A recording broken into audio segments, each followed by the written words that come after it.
4 மெழுகுவர்த்திகள் எரிஞ்சுக்கிட்டு இருந்தது. மெலிசா காத்தும் வீசிக்கிட்டு இருந்தது.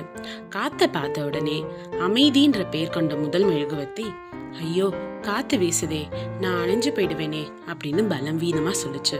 அதே மாதிரி காத்து பட்டதும் அணைஞ்சும் போச்சு. அன்புங்கிற அடுத்த மெழுகுவர்த்தி, காத்தை என்னால எதிர்க்க முடியாது அப்படின்னு சொல்லி அதுவும் அணைஞ்சு போச்சு. அறிவுங்கிற 3வது மெழுகுவர்த்தியும் காத்தை எதிர்க்க முடியாம அணைஞ்சு போச்சு.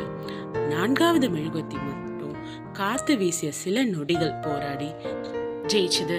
அப்போ அந்த அறைக்கு ஒரு சிறுவன் வந்தான். அடடா, 3 மெழுகுவர்த்தியும் அணைஞ்சு போச்சே அப்படின்னு கவலையோட சொன்னான். அப்ப எரிஞ்சுட்டு இருந்த அந்த 4வது மெழுகுவர்த்தி சொல்லிச்சு, கவலைப்படாத, நான் இருக்கேன், எண்ணெய் வச்சு மற்ற 3த்தையும் பத்த வச்சுக்கோ அப்படின்னு சொல்லிச்சு. சிறுவன் உடனே கேட்டான், உன் பேர் என்ன அப்படின்னு. உடனே அந்த 4வது மெழுகுவர்த்தி சொல்லிச்சு, நம்பிக்கை அப்படின்னு.